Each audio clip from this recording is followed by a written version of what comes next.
You feel it right now, this very second dragging you from the beginning of this sentence toward the end of it. Time.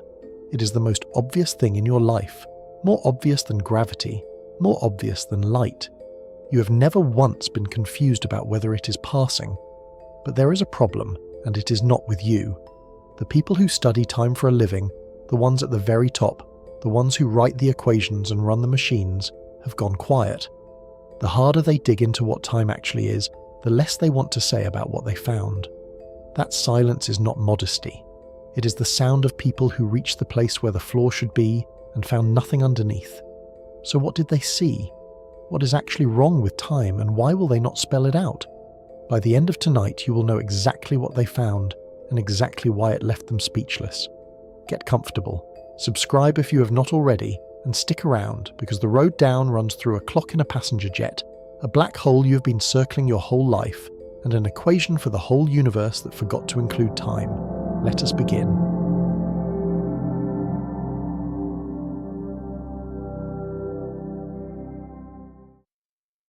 Part 1. The most obvious thing. Time. You wake up inside it. You fall asleep inside it. It has been pushing you forward from the moment you were born, and it does not stop, and it does not slow down, and it does not ask your permission. It is the most obvious thing in your life, more obvious than gravity, more obvious than light. You can feel it right now, this very second, dragging you from the beginning of this sentence to the end of it. Everybody knows what time is. You know what time is. You have never once in your life been confused about whether it is passing. But there is a problem, and the problem is not with you. The problem is with the people who study time for a living. Not the amateurs, not the people making videos late at night, but the ones at the very top. The people who write the equations and run the experiments and operate the machines that cost more than small countries. Something strange has happened to them. The deeper they dig into the nature of time, the quieter they get. The less they seem to want to talk about what they found down there. And that silence is worth paying attention to, because it is not the silence of modesty. It is not the ordinary pause between one discovery and the next. It is something else. It is the sound of people who went looking for the floor beneath everything, who kept digging expecting to hit solid ground, and who reached the place where the bottom was supposed to be and found that the bottom is not there. Tonight, slowly and carefully, we are going to go where they went, and we are going to see what they saw. And by the end, you are going to understand exactly why they will not explain it. Not because they are hiding it from you, for a much stranger reason than that. So let us start where any honest investigation should start. Let us start with a definition. What is time? Say it out loud if you want to. Go ahead. Try to define the word without using the word itself, or any of its close cousins like when or moment or duration. Try to say what time actually is. And what you will find, if you are honest, is that your mouth opens and it closes, and nothing useful comes out. You reach for it, and your hand closes on air. Do not feel bad about that. You are in extraordinary company. Some of the most brilliant human beings who have ever lived sat down in front of that exact question, with far more time and training than you or I have, and they came up empty in almost exactly the same way. The difference is only that they left a written record of coming up empty, and that record is one of the strangest documents in the history of human thought, because it shows the same failure repeating across thousands of years by different people in different centuries who almost never realized they were all failing at the identical thing. Here is the part that should unsettle you before we have gone anywhere at all. This is not a hard question that science is slowly, steadily answering, the way it answered what stars are made of, or how old the Earth is, or what causes disease. Those questions had answers, and we found them, and now they sit in textbooks. This question does not behave like that. The harder the smartest people push on it, the more it seems to dissolve in their hands. And the strangest part is that we have simultaneously become better at measuring time than we are at measuring anything else in the entire universe. We can measure it to a precision that is almost beyond belief, and we cannot tell you what we are measuring. Picture that for a moment. Picture a man who has built the most perfect ruler in the history of the world, a ruler so exact that it can measure the width of a single hair split 10,000 times over. And you walk up to him and you ask him a simple question. You ask him, "What is length?" And he opens his mouth and he closes it, and he looks at his perfect ruler and he has nothing to say. That is exactly where we are with time. The instrument is flawless, the understanding is missing, and the gap between those two things is not shrinking. It is the oldest open question we have. Now, I want to be careful with you tonight, because this is the kind of subject that can either put you to sleep in the best possible way or keep you up in the worst way, and I would very much like it to be the first one. So here is my promise. Nothing we talk about tonight is speculation dressed up as fact.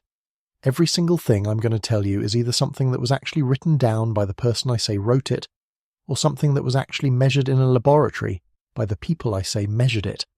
This is not a story I'm inventing to frighten you. It is a slow walk down a set of stairs that real people really built, one careful step at a time, into the basement of physics. And I will hold the railing with you the whole way down. We are going to look at time from the outside first, the way physics looks at it, with clocks and equations and the bending of space. Then we are going to look at it from the inside, the way your own brain builds it, which is far stranger than most people ever suspect. And then, near the very bottom, we are going to look at it the way the quantum world looks at it, where the words before and after stop behaving the way you have trusted them to behave your entire life. 3 different directions, 3 different sets of tools, and they all arrive, independently, at the same quiet and enormous conclusion. But we begin at the top of the stairs, in the daylight, with the simplest thing in the world.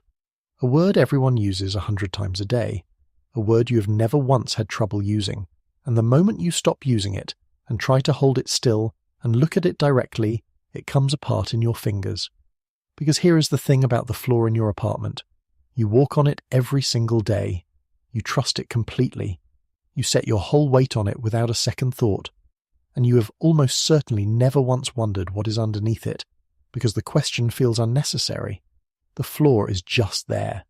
That is how every human being has always treated time. Time is just there. You stand on it. You build your entire life on top of it. And nobody ever looks underneath. Nobody, that is, until a handful of people finally did.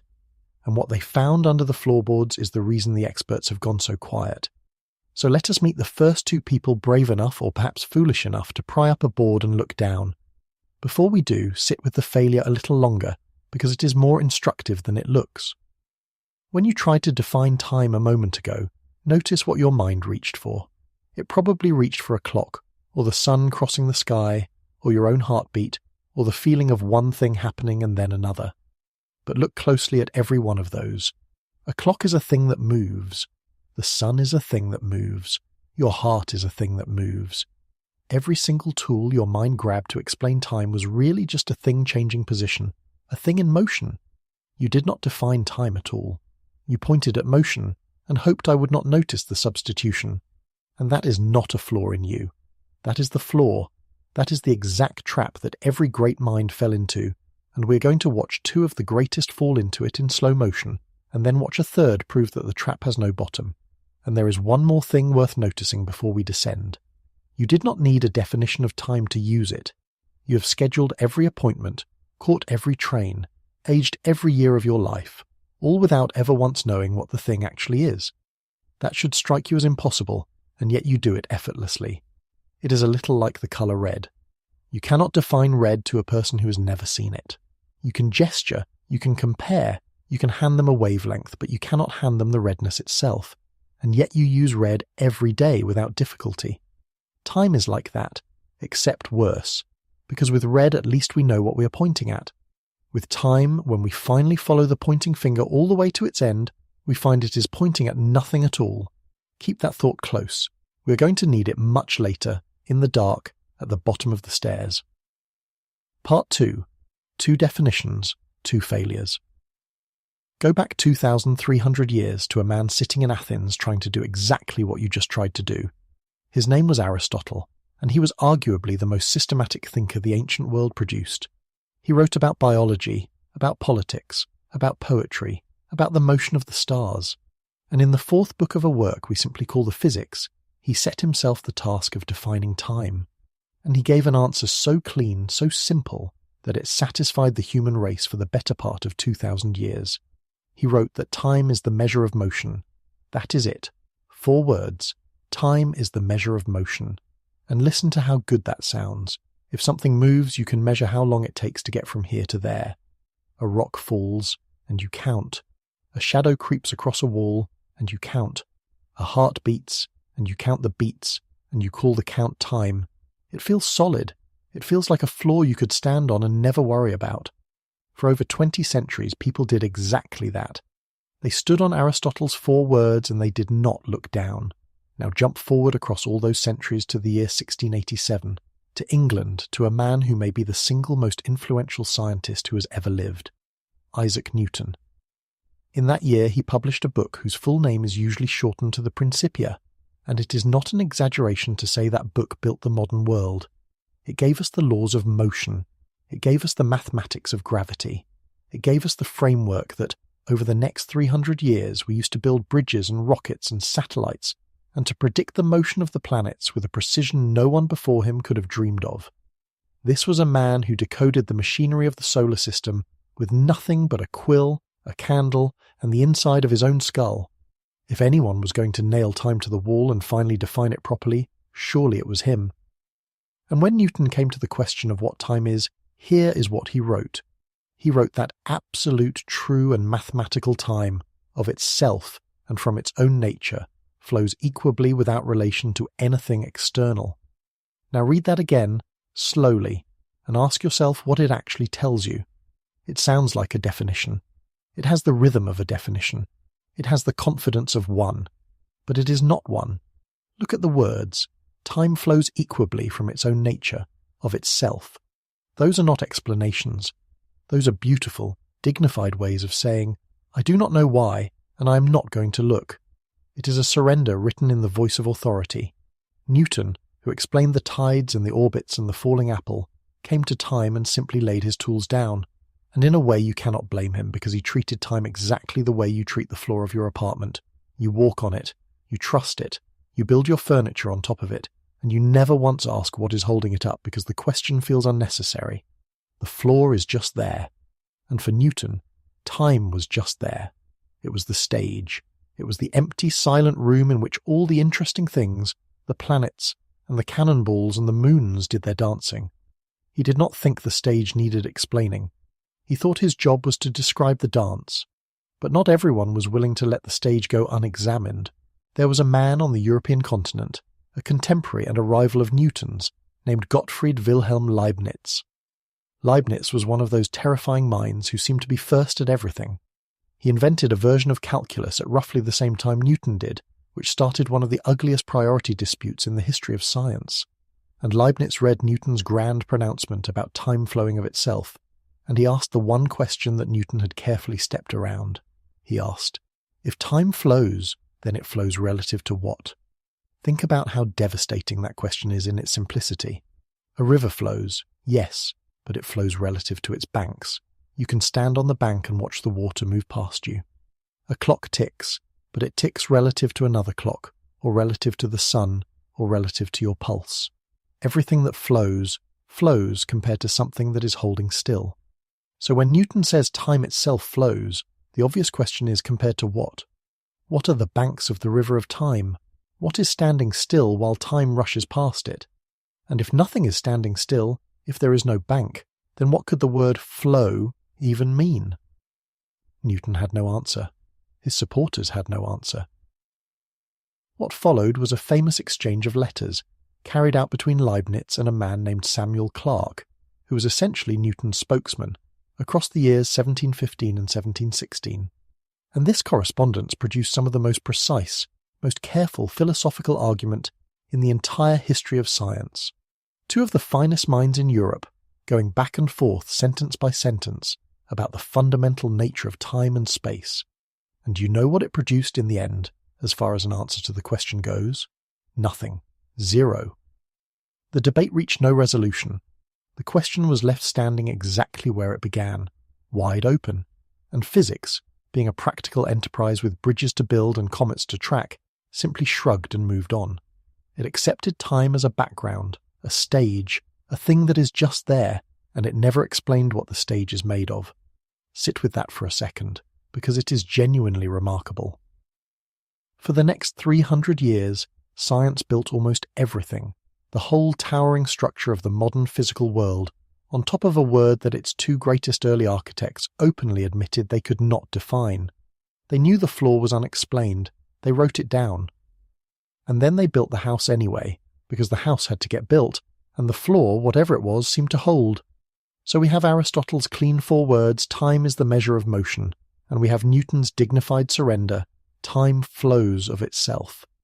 Two of the greatest minds in human history, 2,000 years apart, and neither one actually told us what time is. But here is where it gets truly strange, because you might think, fine, they were early, they lacked our tools, surely someone who came later, someone with relativity and quantum mechanics and particle accelerators, finally closed the gap. And to see why they did not, we have to watch what happened when a 26-year-old clerk in a Swiss patent office picked up Aristotle's four little words and without meaning to, bent them into a circle with no way out. Before we follow that clerk into his patent office, it is worth lingering on what Leibniz was really proposing, because it will return all the way down at the bottom of tonight's stairs. Leibniz did not just poke a hole in Newton. He offered a rival picture. He suggested that time is not a thing in its own right at all, not a container, not a river, not a stage.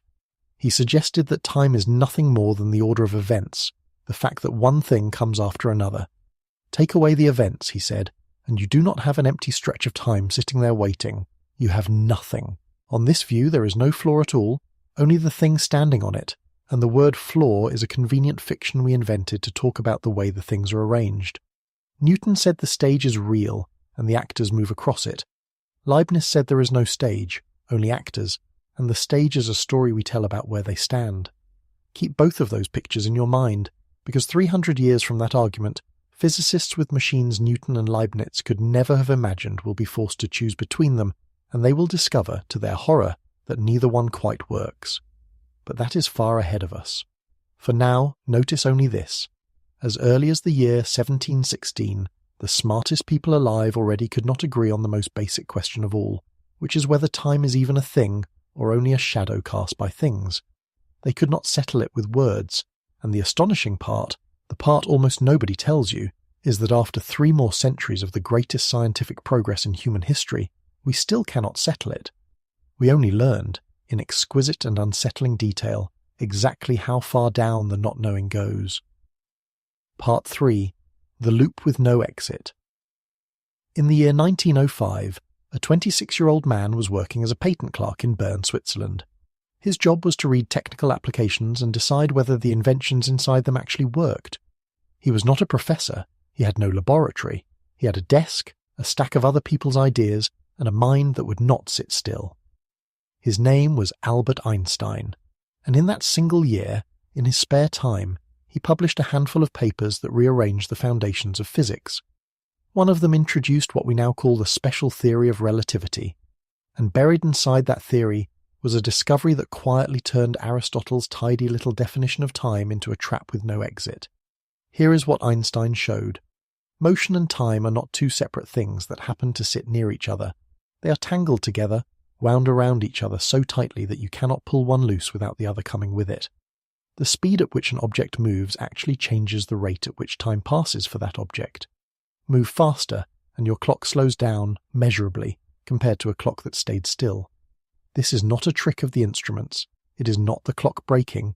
It is time itself, running at a different rate for the thing that is moving. So the faster you go, the more slowly your time flows. Time depends on motion.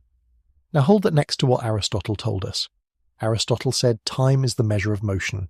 You measure motion, and out of that measurement, you get time. But Einstein just showed us that motion itself depends on time, because motion is nothing more than distance divided by time. How far did it go, and how long did it take? You cannot even speak about motion without already using the word time. So follow the circle with me. Aristotle says time is defined by motion, and motion, it turns out, is defined by time. The thing we are trying to explain is hiding inside the very thing we are using to explain it. You have felt this before, in a much smaller way. Imagine you look up a word in a dictionary, a word you do not know, and the definition uses another word you do not know. So you flip to that second word, and its definition sends you right back to the first word. And you flip back, and it sends you forward again. Same loop, no exit. You are chasing meaning around and around a circle, and the circle never opens onto solid ground. That is exactly what happens when you try to define time using motion, and motion using time. You're standing inside a closed loop, and there is no door. And here is the detail that should stop you cold. 2,300 years separate Aristotle from Einstein. Think about everything that happened in that gap. Empires rose and fell. Whole continents were mapped for the first time. We learned to split the atom. We measured the speed of a light. We built machines that could fly, and then machines that could leave the planet entirely. In every other field of human knowledge, we went from candlelight to spacecraft. And in the specific matter of defining what time actually is, we made exactly zero progress.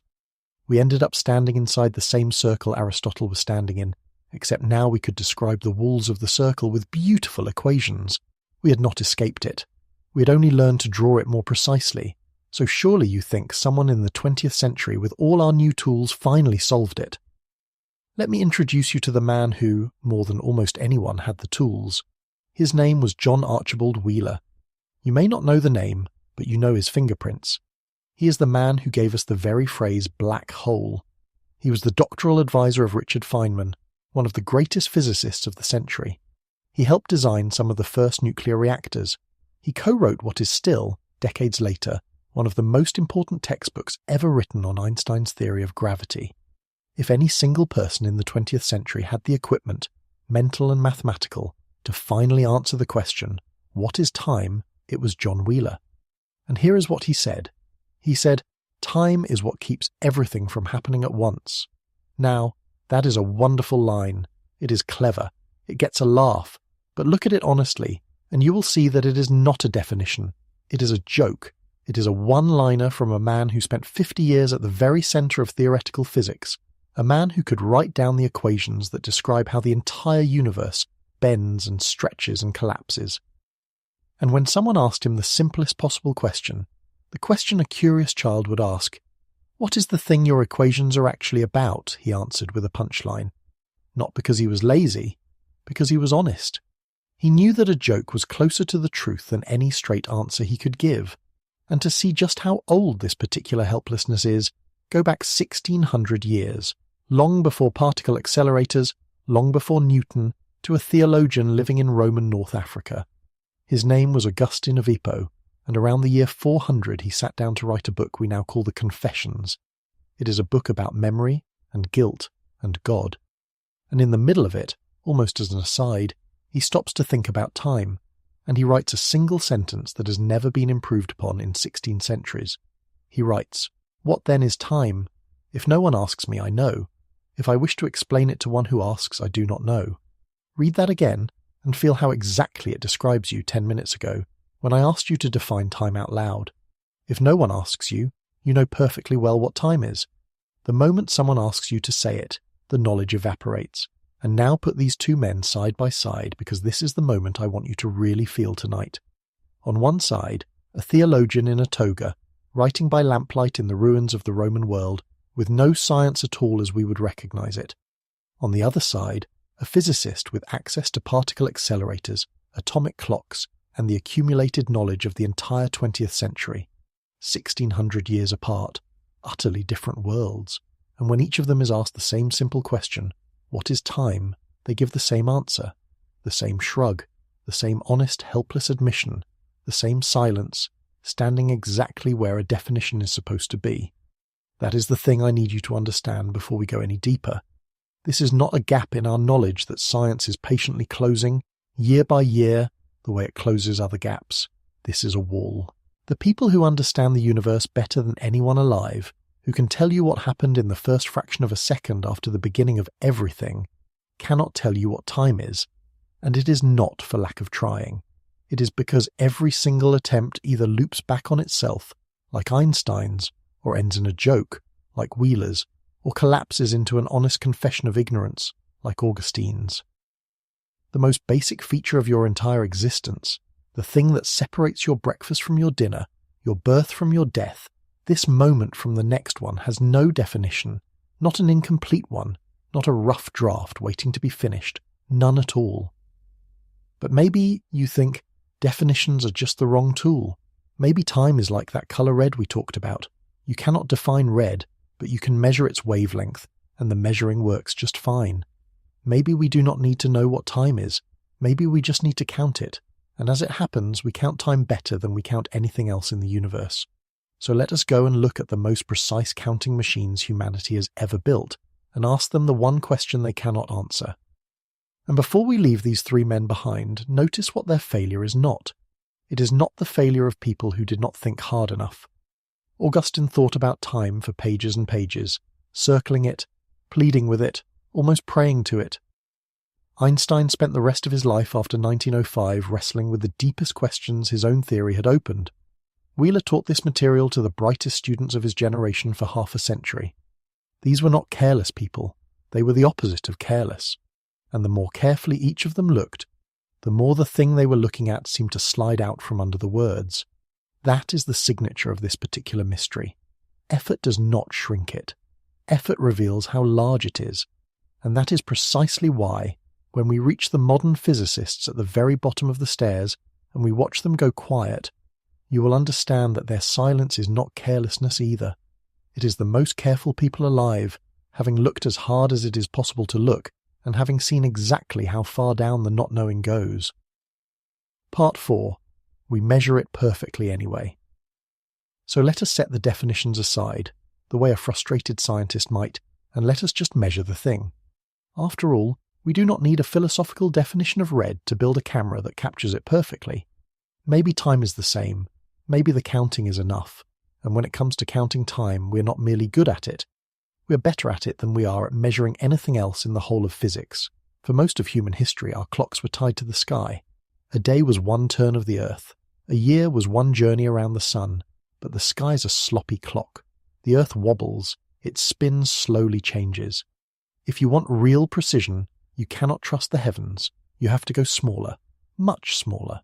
In the year 1967, the people who govern the world's system of measurement made a decision that quietly cut time loose from the sky forever. They tied the definition of 1 second to a single atom, specifically to the atom of an element called cesium. Here is the definition they wrote, and I want you to hear the whole thing, because its strangeness is the point. 1 second is defined as 9,192,631,770 oscillations of a cesium-133 atom, as it transitions between two particular energy levels. Say that number again in your mind. Over 9 billion tiny vibrations, and then 1 second has passed. That number is not round. It is not 9 billion exactly, or 10 billion. It is that specific jagged figure, and the reason it is jagged is that nature is jagged. The number is not chosen to be tidy. It is chosen to be true. And here is why the cesium atom of all things makes such a perfect clock. Every cesium atom in the entire universe vibrates at exactly the same frequency. Every single one. The cesium atom in a laboratory in Colorado, and a cesium atom drifting in a cloud of gas halfway across the galaxy, and a cesium atom flying through space at half the speed of light. All of them, when they make that particular transition, tick at precisely the same rate. The atom does not drift. It does not wear out. It does not age. It does not care where it is or how it is feeling. The count is always, everywhere, the same. It is the closest thing to a perfect universal metronome that nature has ever offered us. And then, over the following decades, we did even better. By the 2010s, physicists had built a new generation of clocks, called optical clocks, that use atoms like strontium instead of cesium, vibrating at even higher frequencies. And these clocks reached a precision that is genuinely difficult for the human mind to hold. They are accurate to about 1 part in 10 to the 18th. That is 18 zeros after the decimal point. Let me put that in terms you can feel. A clock that good could run continuously for the entire age of the universe, all 13.8 billion years since the beginning of everything, and over that unimaginable stretch of time, it would lose or gain less than a single second. Started at the Big Bang, and today it would still be right to within 1 tick of your wristwatch. Now, I want you to stand in a laboratory with me next to one of these optical clocks, because there is an experiment here so delicate it borders on the unbelievable. These clocks are so sensitive to time that they can feel the difference gravity makes across the smallest distances. Reach out and lift the clock up by a single centimetre, just 1 centimetre, less than the width of your finger, and the clock will measure a different rate of time. Down where it was, closer to the Earth, gravity was a hair stronger and time ran a hair slower. Up here, 1 centimetre higher, gravity is a fraction weaker, and time runs a fraction faster, and the clock is precise enough to see it. We have built machines that can detect time itself bending across the width of your own hand. You're standing there, holding an instrument in your fingers, watching the fabric of time change speed between your knuckles and your wrist. Take a breath and let the strangeness of that settle, because it is beautiful before it is frightening. We have measured time more precisely than any other quantity in the history of science. We can carve 1 second into over 9 billion perfectly identical pieces. We can catch time slowing down across the height of a coffee cup. Our instruments are, for all practical purposes, flawless. And now ask the one question that ruins everything. What exactly are these machines counting? Look closely at what an atomic clock actually does. It counts oscillations. It counts the vibrations of an atom, the transitions of that atom between two energy states. That is all. It counts a physical process, a thing happening over and over, and then it calls the total a number of seconds. But notice, it is not counting time. It is counting a process, and then attaching the word time to the count. The word second is simply a label we have agreed to hang on a specific number of atomic vibrations. The vibrations are absolutely real. The label is ours. We invented it. We draped it over the counting. So here is where we stand, at the end of the daylight portion of our descent. We have built a ruler that can measure a billionth of a second, a ruler so fine it can feel gravity tugging on time across the width of a hand. And we cannot tell you what a single second actually is. The instrument is perfect and the understanding is missing, and the two facts sit right next to each other, refusing to be reconciled. We are like a man who has counted every grain of sand on a beach, twice, and checked his work, and can tell you the total to the last grain, and who cannot tell you what sand is. But you might say, fine. Nobody can define time. The clocks just count vibrations and call it time, and maybe that label is all we ever really have. But surely whatever time is, it does one thing that is completely obvious and utterly undeniable. It moves forward. Coffee cools. Eggs break. You get older. Yesterday is gone, and tomorrow is coming, and there is a direction to all of it, a direction you can feel in your bones. Whatever the philosophers say, time has an arrow, and the arrow points one way. That, at least, is solid. That, at least, is a floor you can stand on. So let us go and look for the arrow in the laws of physics, and let us find out why it is not there. But stay with that clock in your hand one moment longer, because the little 1 centimetre experiment has a consequence most people never stop to draw out. If lifting a clock by the width of a finger changes the rate of time, even by a fraction almost too small to name, then think about what that means for your own body, right now. Your head is a little farther from the centre of the earth than your feet are, which means, by the same iron logic, that your head is aging very slightly faster than your feet. Over a whole human lifetime, the difference adds up to something on the order of a few billionths of a second, far too small to ever feel, but it is not zero. It is real. It has been measured. You're not a single object moving through one uniform stream of time. You're a tall thing standing in a gradient, with time running at a different rate at every height along your body. The floor of you and the crown of you disagree very slightly about how much time has passed. That is not poetry. That is what the clocks say. And here is the quiet warning hidden in all of this, the one we will come back to when we reach the machines orbiting over your head. If time can be caught bending across the width of a hand, then it is not the fixed, universal, evenly flowing thing Newton described. It bends, it stretches, it runs at different rates in different places depending on where you stand and how fast you move, and how strong gravity is around you. The perfect clock did not just fail to tell us what time is, it told us something worse. It told us that the one steady, dependable river Newton promised us does not exist. There is no single flow. There are as many rates of time as there are places to stand, and every one of them can be measured, and none of them can be explained. Part 5. The arrow is not in the laws. Here is the handhold you reach for next, and it feels like the most solid one of all. You say, all right, nobody can define time. The clocks only count vibrations and pin the word time to the total, and maybe that label is the best we will ever do. But time does something that is beyond argument. It moves in one direction. Coffee cools, it never spontaneously heats itself back up. Eggs break, they never unbreak. You grow older, never younger. Yesterday is finished and tomorrow has not arrived, and the difference between the two is the most reliable fact in your experience. Whatever time is, it points somewhere. It has an arrow, and you can feel that arrow in your bones every waking second. So let us go looking for the arrow inside the laws of physics, where it surely must live, and this is where the floor gives its first real lurch beneath your feet. Because the arrow is not there. It is not in the equations, not in any of them. Let me show you what I mean, carefully, because this is one of the strangest facts in all of science, and almost nobody outside physics has ever been told it. In the 1950s, two physicists, a German named Gerhard Luders, and then the great Wolfgang Pauli, who extended his work, proved something now called the CPT theorem. It is one of the deepest results we have about the fundamental laws of nature. And what it says stripped down is that the basic laws of physics are symmetric under the reversal of three things at once. Charge, which you can think of as the electrical nature of particles. Parity, which is a kind of mirror flip of space, left for right. And time.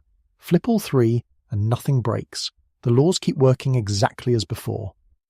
Now, the part that matters for us tonight is what happens with time all on its own, and the answer is astonishing. Take the equations of electromagnetism, the ones James Clerk Maxwell wrote down in the 1860s, the equations that describe all of light and electricity and magnetism. They are symmetric in time. Run them forward, they work. Run them backward, every single solution still works perfectly. Take the Schrödinger equation, the beating heart of quantum mechanics, the equation that governs the behavior of atoms and particles. Symmetric. Reverse the direction of time inside it, and every process plays out just as cleanly in reverse. Take Einstein's general relativity, our theory of gravity and the shape of space itself. Symmetric. A planet orbiting a star looks exactly the same whether you run the film forward or backward. You could not tell from the equations alone which way the movie was meant to play. Let that sink all the way in. Every fundamental law of physics we have ever discovered works equally well in both directions of time. Forward and backward are identical in the mathematics. The laws do not contain a preferred direction. They do not know the difference between the future and the past. The arrow you feel, the one that turns eggs into omelettes and never turns omelettes back into eggs, the one that ages your face and empties your coffee, is simply not written into the code of the universe. It is nowhere in the fundamental rules. Stop and feel how strange that is. You live your entire life moving in one direction. Every cell in your body ages in one direction, from young to old, never the other way. Every memory you carry points backward into a past you can recall, and never forward into a future you cannot. Your whole existence has a grain to it, like wood, running one way, and the laws that govern the atoms inside those aging cells and the electrical signals inside those backward-pointing memories do not have a grain at all. They do not know forward from backward. You know the difference. The universe, at its most basic level, does not. You are certain which way time goes. The equations that build you are completely indifferent. There is something almost lonely in that gap when you sit with it. The direction of time is the most universal experience any living thing has ever had. Every creature that has ever existed, every insect and fish and person, has felt the pull from before to after, from young to old, from cause to effect. It is the one thing we all share without exception, and it is precisely the thing the fundamental laws are silent about. The most common experience in the universe is the one the universe's own rulebook does not mention, and that means the arrow is not a law. It is not written into the grammar of reality. It is something that emerges somehow on top of laws that do not care about it, and the whole question of tonight in miniature is how something so certain to you can rest on a foundation so completely indifferent. So the question becomes impossible to avoid. If the laws are blind to direction, if the deepest rules of nature cannot tell the future from the past, then where on earth does the arrow come from? Why does your coffee only ever cool? Why do you only ever get older? Where is the direction hiding if it is not in the laws? Let me make the emptiness of the laws concrete, because it is easy to nod along and hard to actually believe.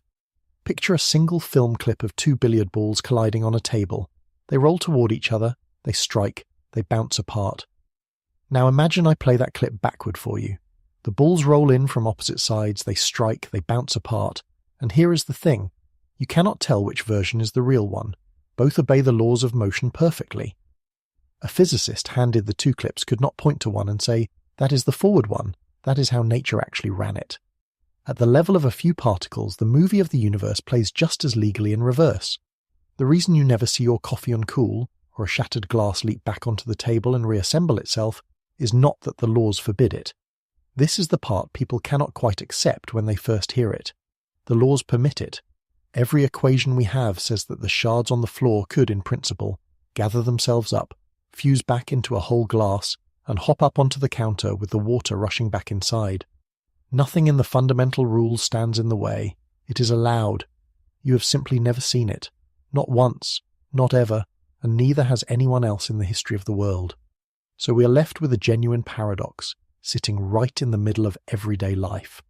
The laws are perfectly reversible, and the world is stubbornly not. The equations say forward and backward are the same, and your entire lived experience screams that they are utterly different. One of the most reliable facts you possess, that time has a direction, is contradicted by the deepest rules we have ever found. Either your experience is lying to you, or the laws are incomplete, or the arrow is coming from somewhere else entirely, somewhere the equations do not look. And it is that third possibility that a physicist in the 1870s chased brilliantly all the way to the edge. For a long time, this looked like it might be the one place the mystery would finally resolve, because in the 1870s, a physicist thought he had found the answer.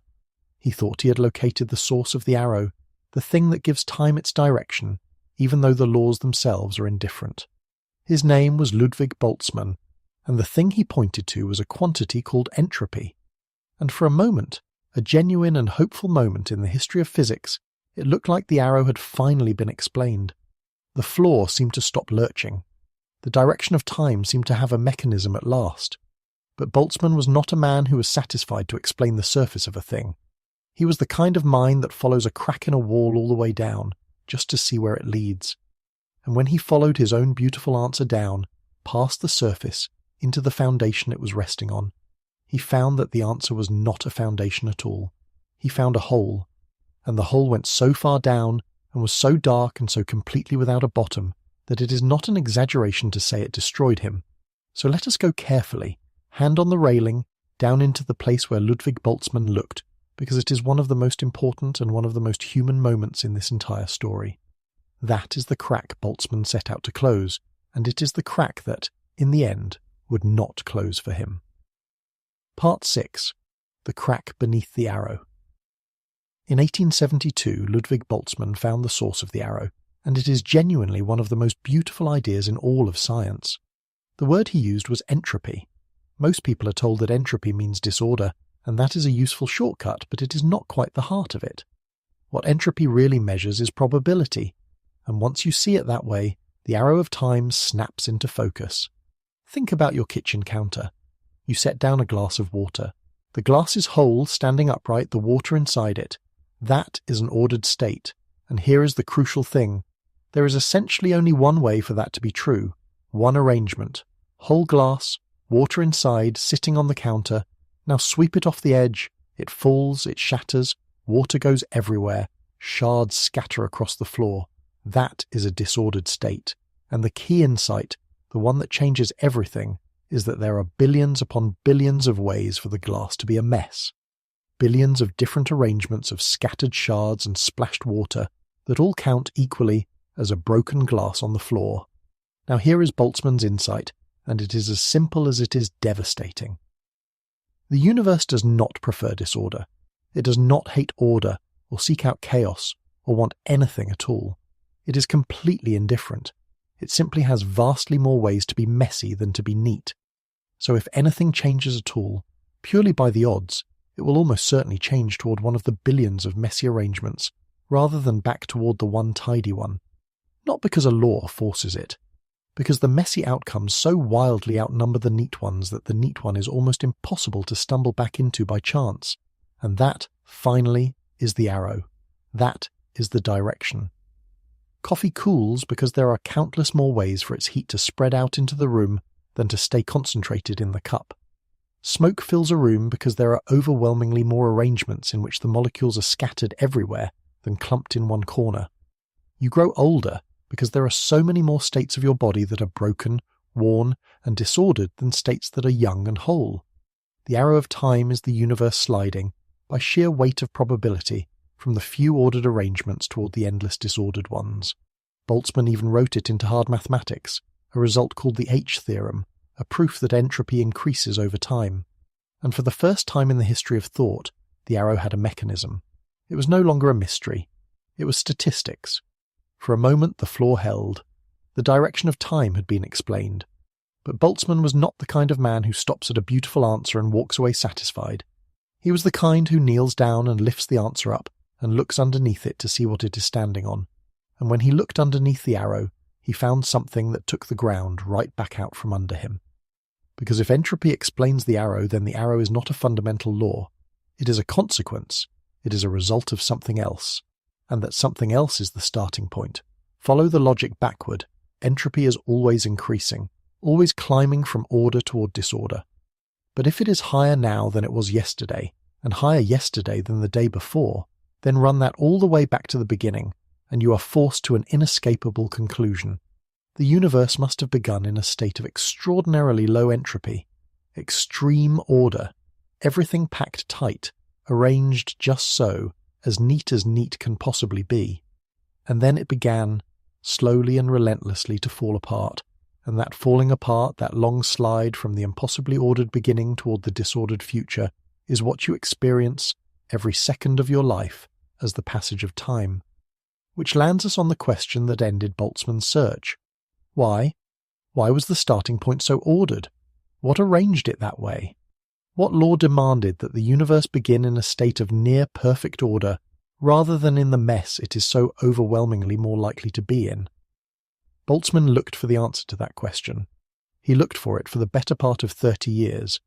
He built along the way the entire field of statistical mechanics, tools that physics still uses every single day. He was one of the towering scientists of his century, and he never found the reason. Every road he took led back to the same hole. The ordered beginning is assumed. It is not derived. It is not explained. It is simply the condition you must accept before any of the rest of the machinery will run. Assumed.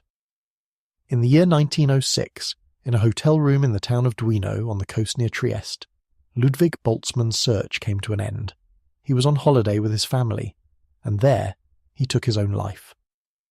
The reasons a person does such a thing are always more than any one cause, and it would be wrong and cheap to say that a physics problem killed him. He struggled with his health and with darkness that had nothing to do with equations.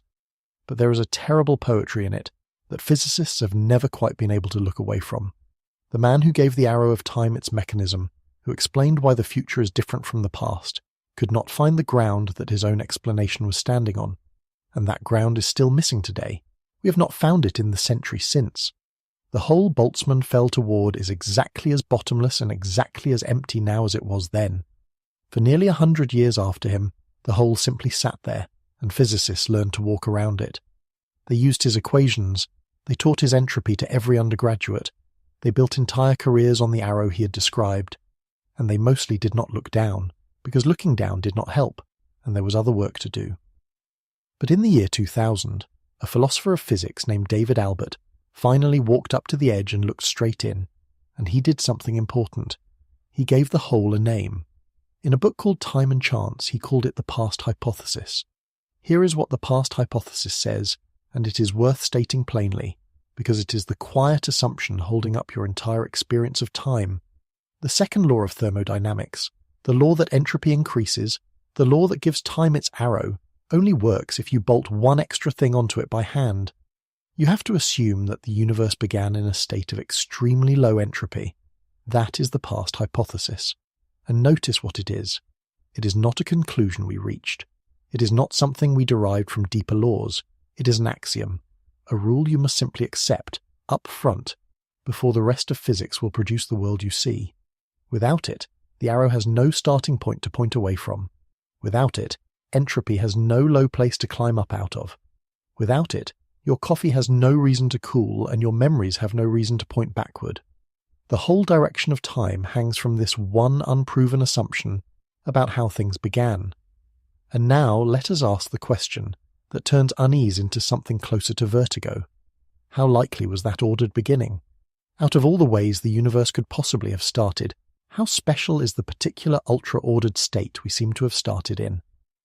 A man named Roger Penrose, one of the most respected mathematical physicists alive, sat down and actually calculated it. And his answer is a number, but it is not a number you can hold in your mind, because no mind can hold it. He found that the probability of the universe beginning in a state ordered enough to produce the arrow we observe is about 1 in 10 to the power of 10 to the power of 123. Let me try to unfold that for you, slowly, because the words go by faster than the meaning. Start with 10 to the power of 123. That is already a 1 followed by 123 zeros, a number vastly larger than the count of every atom in your body, every star in the galaxy, every grain of sand on Earth. Now take 10 and raise it to that number. The result is a number with more digits than there are particles in the entire observable universe. You could not write it down. If you tried to print 1 0 on every atom in the cosmos, you would run out of atoms long before you ran out of zeros. That is the improbability of the starting condition. That is the coincidence that makes your coffee cool, and your memories point one way, and your body age from young to old. So here is where the 6th step of our descent leaves us, and I want you to feel the full shape of it before we move on. The entire arrow of time, the single most reliable feature of your existence, rests on a coincidence so unlikely that the number describing its improbability cannot even fit inside the universe that the coincidence created. And no one knows why it happened. No law explains it. No equation predicts it. No deeper theory produces it. You simply have to accept it, the way Newton accepted his flowing river, the way every generation has accepted the flaw. Boltzmann gave the arrow a mechanism, yes, but he also revealed that the mechanism is balanced on top of a hole. The flaw beneath the arrow is not thin, and it is not cracked. It is not there. There have been attempts to fill that hole, and we will meet the boldest of them later tonight, when we gather all the great living theorists in one room and watch them disagree. Some have even proposed that the universe did not begin in order at all, and that the arrow only looks the way it does because of where we happen to be standing inside it. Hold that thought. We will need it. For now, simply carry the shape of what Boltzmann found down the stairs with you, because it is the pattern the whole night keeps repeating. Every time we reach for the ground beneath time, our hand closes on air. So let us set the arrow down for a while and reach for the one thing that surely cannot be taken from us. Forget the past and the future for a moment. Forget the whole question of which way the river runs. There is still this, right now, this present instant, the one you are living in as these words reach you. Whatever time is, whatever direction it points, the present moment is real. It is the one thing you cannot argue with, because you are standing inside it. That, at last, is solid ground. Except, as a young clerk in a Swiss patent office proved more than a century ago, it is not. Part 7. Your now is yours alone. Come back to the year 1905, and to that same 26-year-old clerk in the patent office in Bern, because Albert Einstein was not finished with time. The paper that made him famous is remembered for a single equation: energy equals mass times the speed of light squared. But that is not the part that matters for us tonight.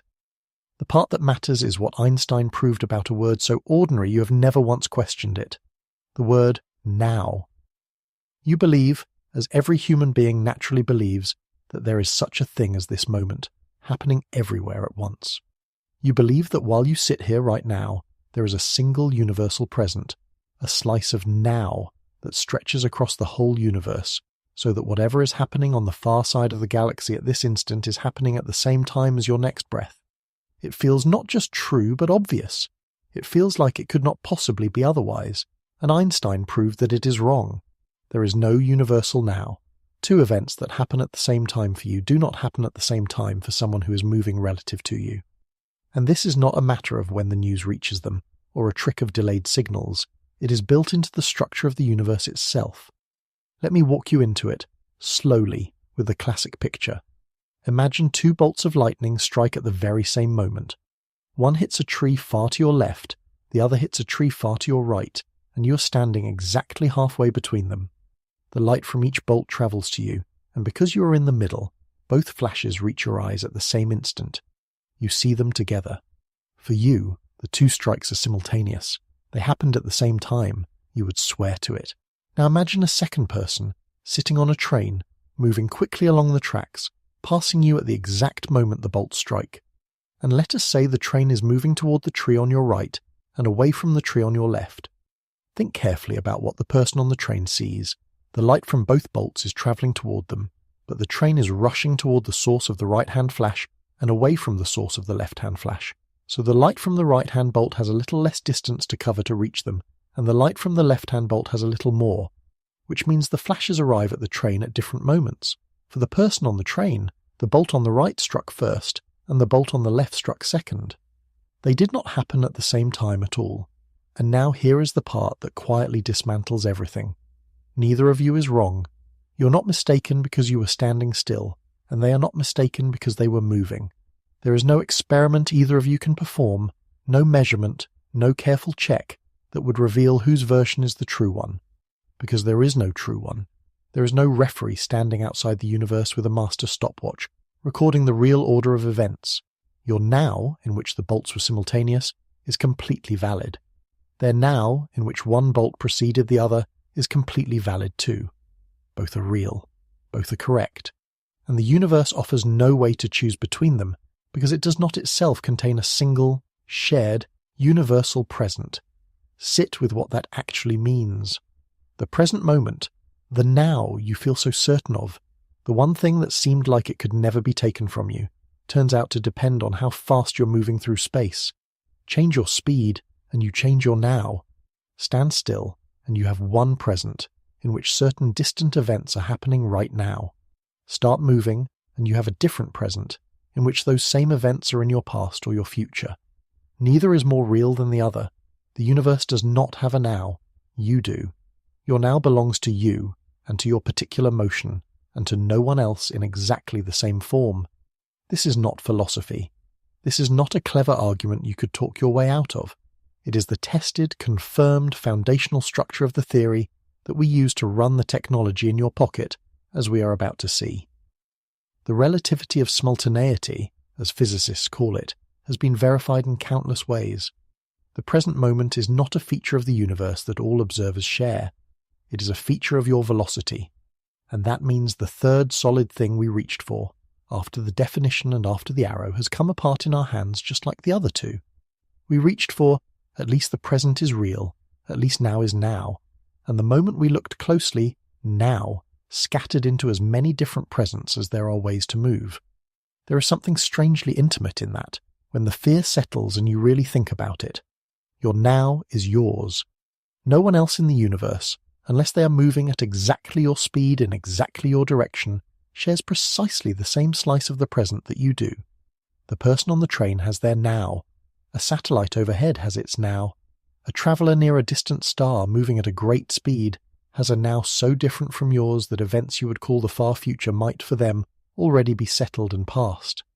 Every one of these is equally real, and none of them is the true one, because there is no true one to be had. We are each of us carrying around our own private present, stitched to our own particular motion, and calling it the present, and never noticing that the person beside us is carrying a slightly different one. You might be tempted to shrug this off as a tiny effect, the sort of thing that only matters for trains and lightning and split-second differences too small to care about. And for two people standing near each other, that is true. The disagreement between your now and the now of someone walking past you is unmeasurably small, but the effect does not stay small when you stretch it across space.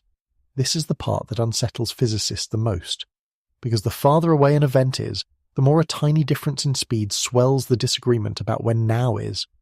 Consider something enormous, like a distant galaxy, millions upon millions of miles away. For you, sitting still, some event out there, a star flaring, say, is happening now. But for a person simply walking down the street past you, moving at a few miles an hour in the right direction, that same distant event might, in their now, lie hours or even days in what you would call the future or the past. The two of you, standing on the same sidewalk, breathing the same air, would disagree profoundly about whether that far-off event had already happened. Not because either of you is confused, because across such an enormous distance, the small difference in your two velocities fans out into an enormous difference in your two presents. A single step in the wrong direction can shift your slice of now out at the edge of the visible universe by centuries. Let that land. Two people, side by side, one taking a step, and out among the distant galaxies their two versions of the present moment are separated by hundreds of years. Both versions equally real, both equally valid, and no fact of the matter anywhere in the universe about which one is correct. The present is not a place we all live in together. It is a private thing, sliced fresh for each of us by our own motion, and the illusion that we all share one single now only survives because we mostly stand still, close together, and never look out far enough to notice the disagreement. And this raises a question that Einstein's own teacher would answer 3 years later, in a way that is more disturbing than the question itself. If there is no single, universal now, if the present is different for everyone depending on how they move, then what does the universe actually look like from the outside? Not from inside one person's now, not from one speed or one place, but taken all together, the whole thing at once, past, present, and future, seen from above. Because if your now is just one slice, and everyone else's now is a different slice, then perhaps all the slices exist together, all at once, and the sense that only this one is real, only this instant is lit up while the others wait in the dark, is the last illusion of all. That is the idea a mathematician named Hermann Minkowski stood up and delivered to a room full of scientists in 1908, and it changed the shape of reality. Part 8.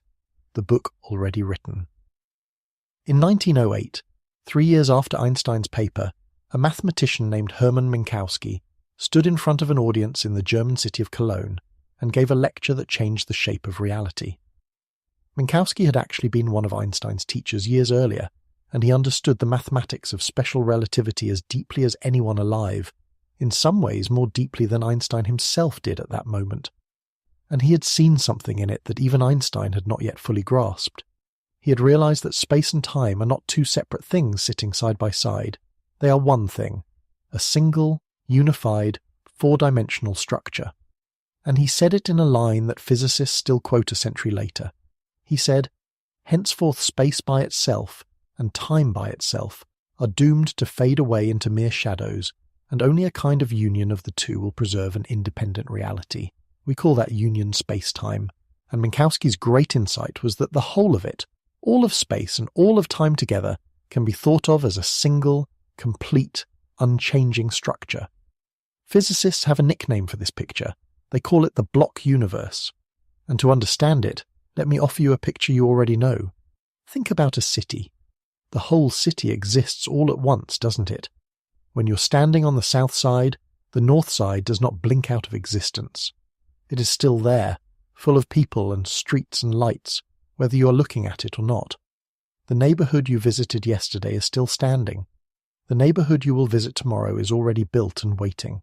You do not imagine that the city is being freshly created just ahead of you as you walk, and crumbling into nothing behind you as you leave. The city simply is, all of it, at once.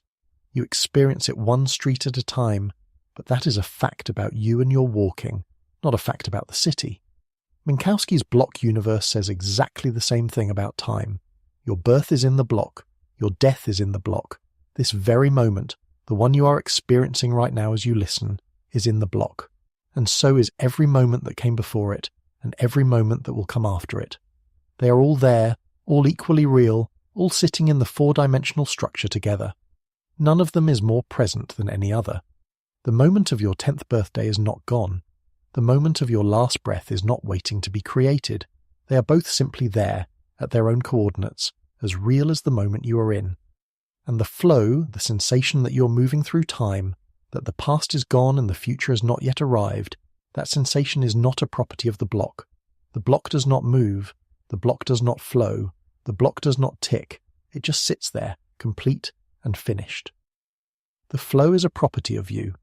You are like a single line drawn through that four-dimensional object, and you experience that line one point at a time, because that is simply what it is like to be a conscious being embedded inside the block.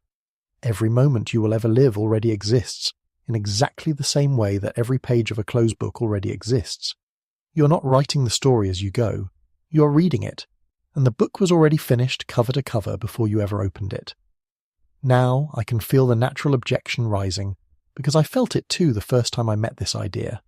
You want to say, that is a lovely piece of philosophy, a beautiful abstraction, lines on a mathematician's blackboard, But what does it have to do with the actual physical world of rocks and clocks and flesh? Surely this block universe is just a way of drawing the equations, not a claim about what is real, and that is a completely fair thing to want to believe. So let me tell you about the day 2 physicists decided to stop arguing about it and simply measure it, using 4 clocks and a couple of ordinary airline tickets. The year is 1971. The physicists are named Joseph Haffel and Richard Keating. Their experiment is almost comically simple in its setup. They took 4 cesium atomic clocks, the most precise timekeeping devices then available, and they bought them seats on regular commercial passenger flights. Ordinary jets, the kind you have flown on, with peanuts and drink carts and other passengers reading magazines. 2 of the clocks flew eastward around the world in the direction the Earth spins. 2 flew westward, against the spin, and a 5th set of clocks stayed home, on the ground, at the United States Naval Observatory in Washington. The travelling clocks rode in the cabin like carry-on luggage. The flights took days, and when the planes finally landed, Haffel and Keating gathered up their clocks and compared them against the ones that had stayed behind. They did not read the same time. The clocks that had flown east had lost about 59 nanoseconds compared to the ground clocks. The clocks that had flown west had gained about 273 nanoseconds, and these were not rough hand-waving results. The numbers matched the predictions of Einstein's relativity, both special and general together, to within the margin of error. The clocks that travelled came back showing a different amount of elapsed time than the clocks that stayed still, not because they malfunctioned, not because of turbulence or temperature or cabin pressure, but because time itself had passed at a different rate for the clocks that moved and flew high than for the clocks that sat on the ground. Those 4 clocks left Washington, and they came back from a slightly different version of the present, a few hundred billionths of a second removed from the now that had existed on the surface. You can hold one of those clocks in your hands. You can read the number off its face. It is not a thought experiment. It is a machine that boarded a commercial flight and returned carrying physical proof that your now is not the same as everyone else's now. At the speed of an airliner, the difference is tiny, a matter of billionths of a second. You would never feel it. But the difference is not zero. And once you know it is not zero at 500 miles an hour, you are forced to imagine what it becomes at far greater speeds. At 90% of the speed of light, the gap stops being a handful of nanoseconds and becomes years, decades, whole human lifetimes of difference between the traveller and the ones who stayed home. The present moment is not universal. It is personal. It depends on where you are and how fast you're going. And we did not deduce this from philosophy. We confirmed it in the overhead bin of a passenger jet. And if all of this still feels too abstract to touch your life, I want to point at the machine that is almost certainly within arm's reach of you right now. Because there is a place where humanity has quietly built the strangeness of time into a system that 2 billion people depend on every single day, and most of them have no idea. It is called the Global Positioning System. It is in your phone, and it only works because engineers accepted and corrected for the fact that time does not pass at the same rate over your head as it does at your feet. High above you, at this moment, a fleet of satellites is circling the Earth at an altitude of about 20,200 kilometers, each one moving at nearly 4 kilometers every second. And each of those satellites carries an atomic clock, and each of those clocks, because of everything we have just discussed, ticks at a slightly different rate than the clock on your wrist. 2 effects are pulling on those satellite clocks at once, in opposite directions. First, gravity. The satellites are far above the Earth, where gravity is weaker, and in weaker gravity time runs faster. That effect makes each satellite clock gain about 45 millionths of a second every day compared to a clock on the ground. Second, speed. The satellites are moving very fast, and as we saw with the airplanes, fast movement makes a clock run slower. That effect makes each satellite clock lose about 7 millionths of a second per day. Add the 2 together, plus 45 and minus 7, and the net result is that every satellite clock runs about 38 millionths of a second fast every single day compared to the ground. 38 millionths of a second. It sounds like nothing. It sounds like a rounding error no one could ever care about. But the entire global positioning system depends on those clocks being exactly right. Here is how it works. Your phone listens to the signals from at least 4 satellites. Each signal carries a timestamp, a note saying precisely when it was sent.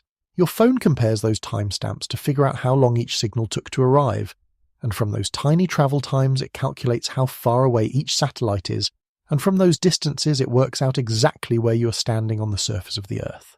The whole thing rests on the timestamps being accurate to the billionth of a second. Now let the correction fail.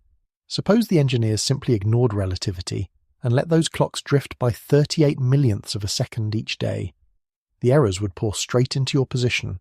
After a single day, your location would be off by about 10 kilometers. After 2 days, 20. Within a week, your phone would confidently tell you that you were standing in a different city entirely. So the engineers correct for it. Every satellite's clock is deliberately adjusted before launch and continuously in orbit to account for the fact that time up there does not pass at the same rate as time down here. Every position you have ever seen on a map, every time a little blue dot found you on a screen, was the end result of someone compensating for the gap between your now and the satellite's now. 2 billion people trust that system every day, and the only reason it works is that a group of engineers built the difference between two versions of the present directly into the code. The machine in your pocket already knows what most people refuse to consider. Now is not the same everywhere. It never was. Part 9. The flow is a fabrication. Let us stop for a moment, here at roughly the midpoint of our descent, and stack up what we have found so far because it is worth seeing all at once before we go lower. From the outside, physics has taken time apart piece by piece. We cannot define it. The clocks only count a process and pin the word time to the total. The arrow, the direction, is nowhere in the fundamental laws and rests on a starting condition so improbable the number will not fit inside the universe. And the present moment, the now, is not universal at all, but personal, sliced fresh for each of us by our own motion. 3 solid things we reached for, and all 3 came apart. That is the view from the outside. But there has been one refuge left standing through all of it, and maybe you've been holding on to it quietly this whole time. It is this. Whatever the equations say, whatever the satellites measure, you experience time. You feel it passing. Close your eyes right now, and you can sense it. A current, a flow, the unmistakable feeling that this moment is happening, and then it is gone, and the next one arrives to take its place. That experience is not a theory. It is the most immediate thing you possess, and it is the last floor left standing. So let us go inside into the brain itself and see whether the flow survives a close look. And I will tell you now, gently, so it does not startle you, that it does not. In 1983, a neuroscientist named Benjamin Libet designed an experiment so simple and so unsettling that people are still arguing about it 4 decades later.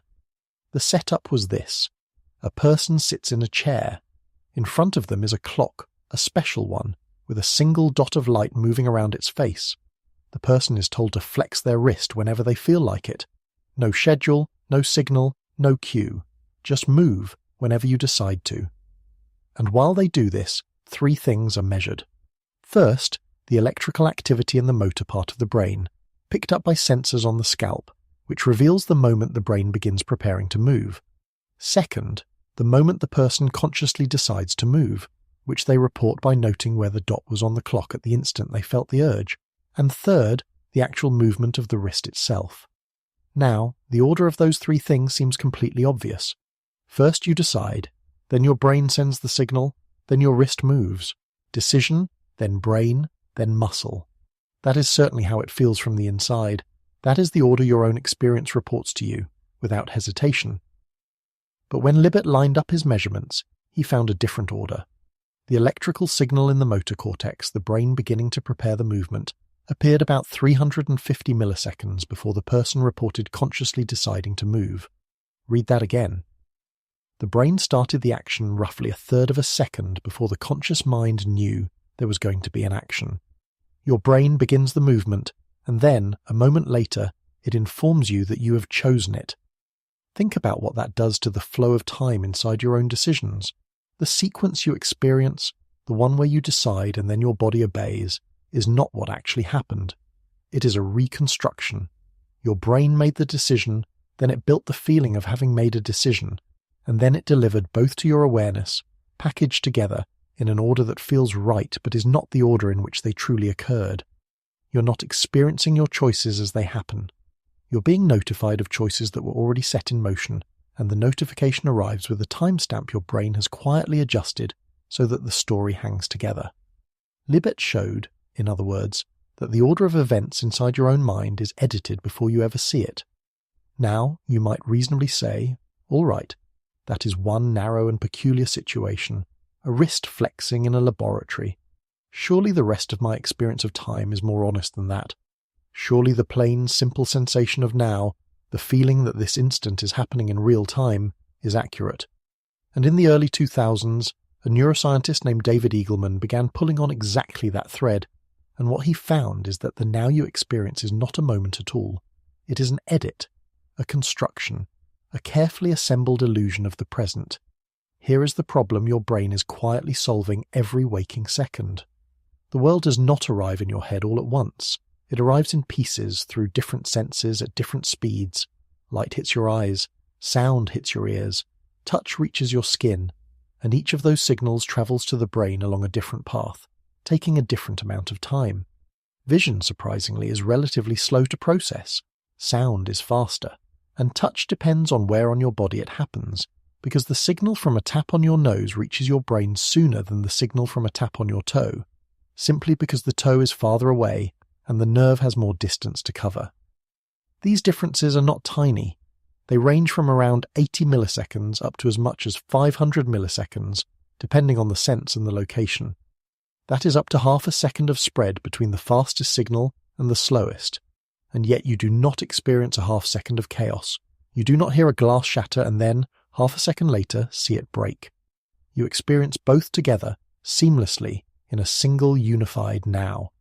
And the reason you do is genuinely astonishing. Your brain waits, it collects the incoming fragments, and it holds the fast ones back, buffering them, until the slow ones have caught up.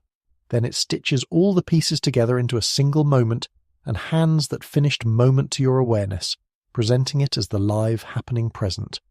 Which means you're never actually experiencing what is happening now. You're experiencing what happened a fraction of a second ago, gathered up, reassembled, smoothed over, and delivered to you as if it were live. Your now is a rebroadcast, edited and slightly delayed, and you've been watching it your entire life, mistaking it for the raw feed. There is even a place where the editing slips and shows its seams, and you have almost certainly seen it yourself. It is called chronostasis. You glance quickly at a clock with a ticking second hand, and for just a moment the second hand seems to freeze, hanging in place a beat too long before it resumes its normal ticking. What happened is that while your eyes were darting toward the clock, your brain had no stable image, just a blur of motion, so it did something remarkable to cover the gap. It took the first clear frame it received after your eyes landed, the image of the second hand sitting in one position, and it stretched that image backward in time to paper over the blank interval when you could not see. It edited its own record of the last few hundred milliseconds and pasted a still frame over the whole. You're not watching time. You're watching a reconstruction of it, stitched together with thread that is not really there. In 2002, a neuroscientist named Patrick Haggard, working in London, tested the seams even more directly. His experiment was clean. A person presses a button. Then, 250 milliseconds later, a tone plays. Simple cause and effect. Button first, sound second. The person knows they pressed the button and knows the tone followed. All Haggard asked them to do was report when each event happened, on their own internal sense of timing. When did you press? When did you hear the tone? And the answers came back wrong. Not randomly wrong, which would be one thing. Systematically wrong, all in the same direction. Every subject reported pressing the button slightly later than they actually pressed it, and reported hearing the tone slightly earlier than it actually played. The brain had taken the cause and the effect and slid them toward each other in time, shrinking the gap between them as if it wanted them closer, as if it needed the connection to feel tight and immediate. Haggard called this temporal binding. Your brain does not passively observe the link between what you do and what happens next. It edits that link. It decides that two events belong together, and then it adjusts their timestamps to make the bond feel stronger. You flip a light switch, the light comes on, and it feels instantaneous, effortless, obviously connected. It was not instantaneous. There was a gap. Your brain closed the gap, because a tight sense of cause and effect is more useful to a living creature than an accurate one. And now scale that up across your whole life. Every time you feel that one thing caused another, every time you experience the smooth flow from cause to effect, you are not simply detecting a relationship out in the world. You are watching your brain build a relationship and paste it over the raw data. Causality, as you experience it, is not a discovery. It is a production. And underneath all of it, driving the whole show, is a rhythm.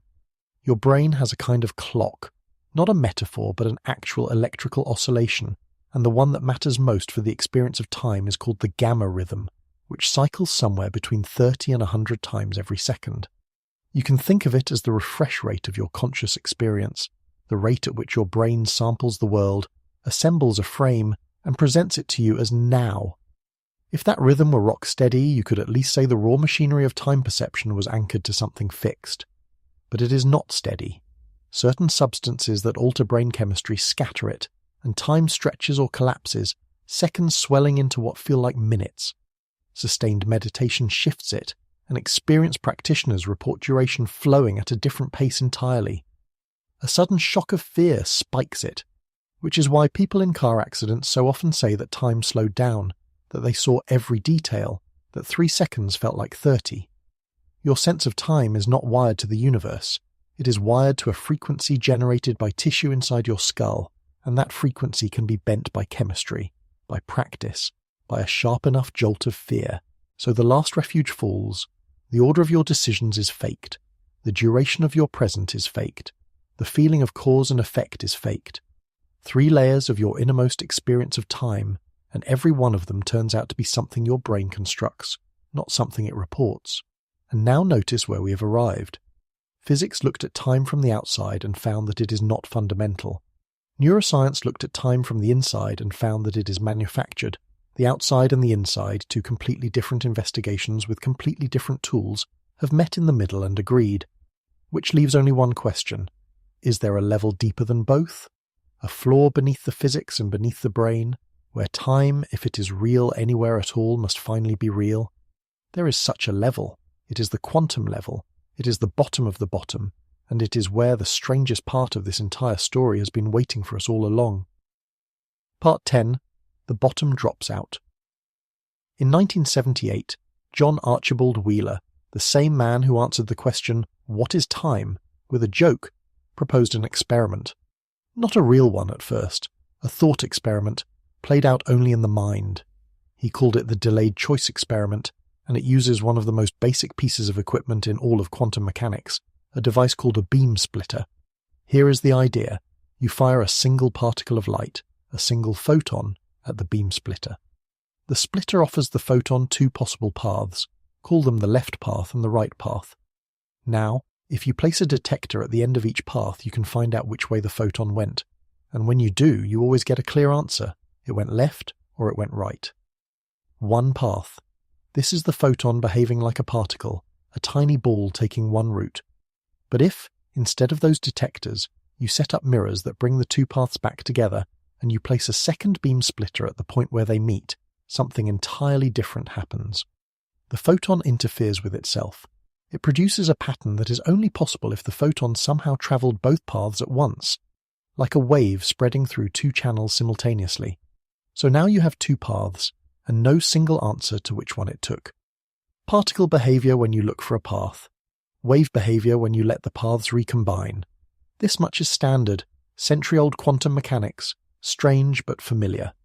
Here is what Wheeler added, and this is where the floor of time begins to give way.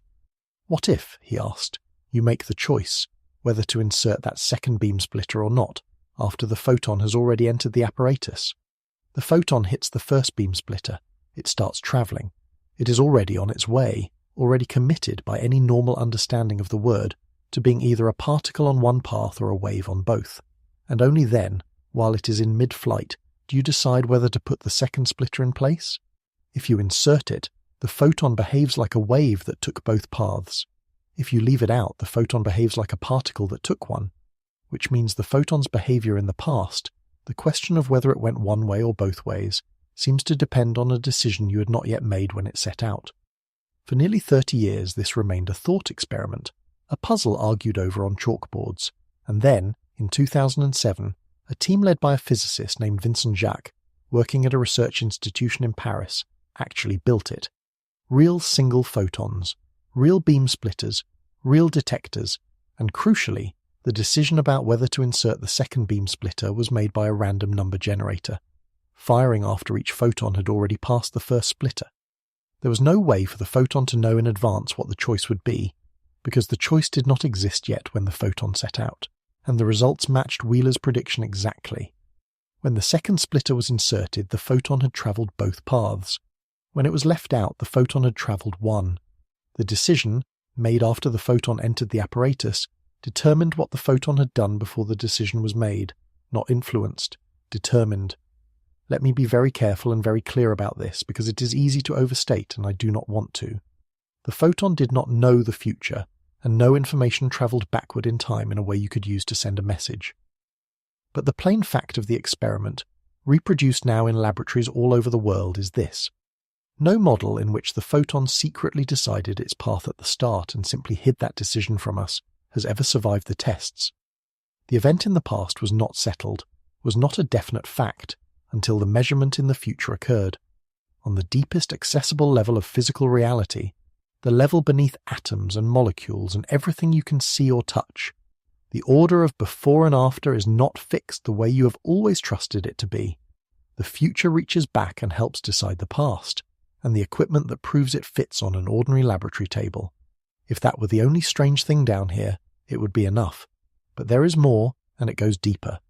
In 1964, a physicist named John Bell, working at the great European laboratory known as CERN, sat down and wrote a theorem that most people have never heard of, and that quietly changed everything. Bell's theorem asks a simple question. Can the strange behavior of quantum particles be explained by some hidden mechanism we just have not found yet? Some deeper, sensible layer of reality underneath, where things have definite properties all along, where causes come before effects, and where nothing spooky is really going on? Bell proved mathematically that the answer is no. There is no such hidden layer. The strangeness is not a gap in our knowledge waiting to be filled. It is the way things actually are. In 1982, a French physicist named Alain Aspect put Bell's theorem to the test in the laboratory. He took pairs of photons, entangled them, which is a way of linking two particles so that they share a single quantum state, and sent them flying off in opposite directions. Then he measured a property of each one, and the results were correlated. Not loosely, not on average, but perfectly. When one photon was measured and found to be behaving one way, its distant partner was always found to be behaving in the exactly corresponding way, every single time, no matter how far apart they had travelled. Now, at first that does not sound so shocking. You could imagine the two photons simply agreed on their answers before they separated, like two coins stamped from the same die. But Bell's theorem is precisely what rules that out.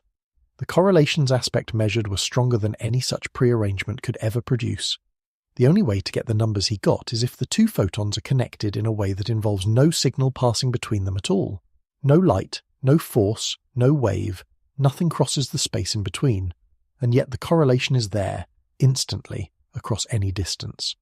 Einstein had seen this possibility coming decades earlier, and it horrified him. He called it spooky action at a distance, and he spent the last years of his life insisting that it proved quantum mechanics must be incomplete, that there simply had to be some hidden variable, some sensible deeper mechanism that would restore order. Bell proved there is no such hidden variable. Aspect confirmed it in the lab, and in 2022 the Nobel Prize in Physics was awarded to Alain Aspect, John Clauser, and Anton Zeilinger for the experiments that settled the question permanently. The correlations are real. They do not travel through space, and here is the part that matters most for us tonight. They do not travel through time either. Two particles, separated by a room or by a galaxy, respond to one another without a single moment passing between the one response and the other. Not faster than light, because faster than light would still be something happening in time. This is outside time. The connection does not use time at all. Einstein called it an error. The error, it turned out, was Einstein's. Stop and feel where we have come to, because this is one of the lowest steps on the stairs, and it is worth standing on it for a moment in the dark. Everything you have ever known about cause and effect rests on a single, unspoken assumption, that the past is fixed and the future is open, that what has already happened is done, settled, carved in stone, while what is to come remains undecided. It is the most basic grammar of your entire life. You remember the past and you anticipate the future, and never once have you gotten those two backward. And down here, at the quantum floor, that grammar simply stops holding. A choice made now can fix what a particle did before. Two particles can be bound together in a way that no moment passes across. The tidy line running from yesterday into tomorrow, the line you have trusted without thinking every second of your existence, is not a fundamental feature of reality. It is something that appears higher up in the large and warm and crowded world of everyday things, and it dissolves when you go down far enough. This is what I meant at the very top of the stairs when I told you that the people who study this have reached a place where the bottom is not there. Here is that place. We went looking at the deepest accessible level of physics for the bedrock of time, the layer where before and after would finally be solid and real and permanent, and what we found instead is that before and after are not solid down here at all.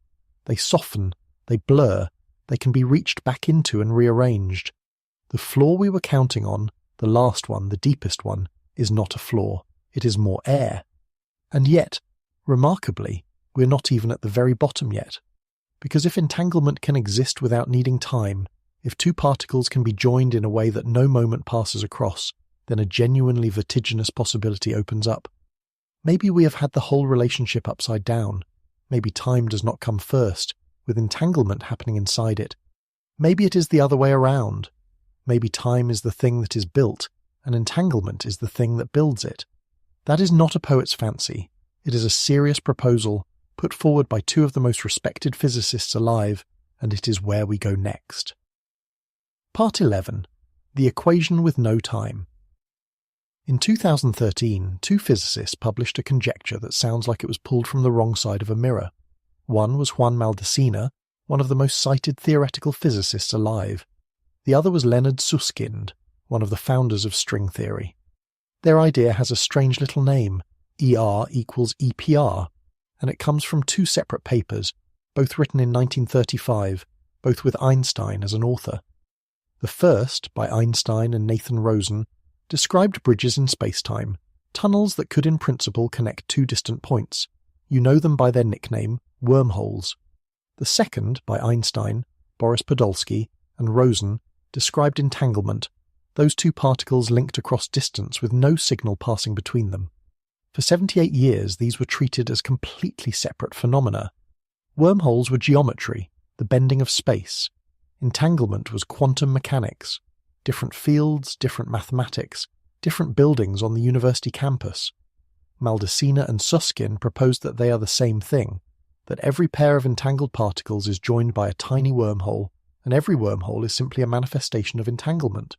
The bridge and the connection are one object, seen from two different angles, and now follow that logic to where it leads, because it is almost too large to take in.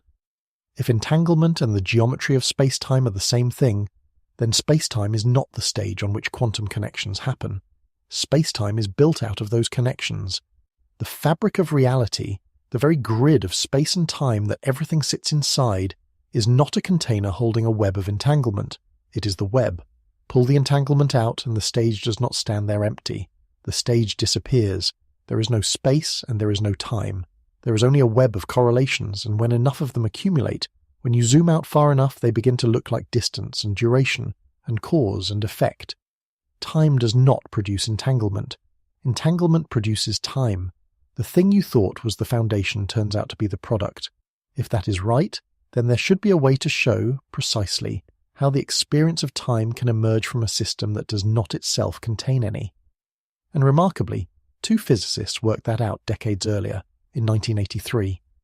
Their names were Don Page and William Wouters, and their idea is so clean it almost feels like a trick. Consider the universe as a whole, as a single closed system with nothing outside it. In quantum mechanics, such a system, one that contains absolutely everything, is described by one total state. And that total state does not change. It cannot change, because change means being different from one moment to the next, and moments require a reference outside the system to measure them against, and there is no outside. So the universe as a whole is static, not frozen, because frozen would imply time in which it sits still. There is simply no time for it to be frozen in, and then Page and Wouters do one thing. They split the system in two, they call one part the clock and the other part everything else, and they let the clock be entangled with the rest. And out of that entanglement from inside evolution appears. The clock sees the rest of the universe changing. It registers a before and an after. It measures a gap between them. From within the system there is time, real, flowing, ordinary time. From outside, taken as a whole, there is none at all. And in 2013, a team led by a physicist named Ekaterina Moreva at a research institute in Turin, Italy, actually built a small version of this with a pair of entangled photons. An observer standing outside the entangled pair, measuring the whole system, saw no change, no sequence, no duration. Nothing happened. An observer entangled with one of the photons looking at the other saw change, sequence, duration, time, the same two photons, the same laboratory, the same apparatus, two realities depending only on where you stood, and you, I will gently point out, have never once stood outside. You cannot. You're entangled with everything around you.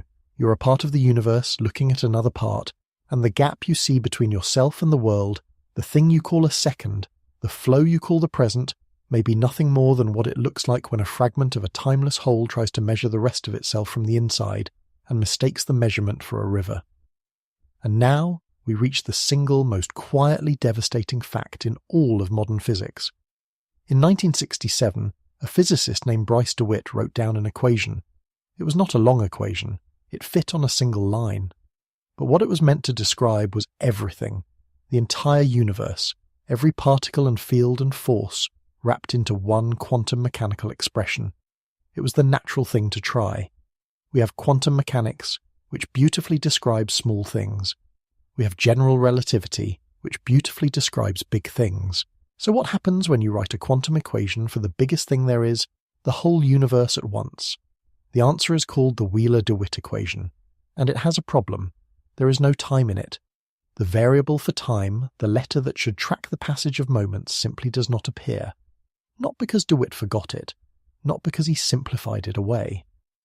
When you honestly write quantum mechanics for a closed system that contains everything, the mathematics produces no time variable at all. It is not hidden inside some other term, waiting to be teased out. It is absent. The equation describes a universe in which nothing happens. Not a universe where things happen slowly.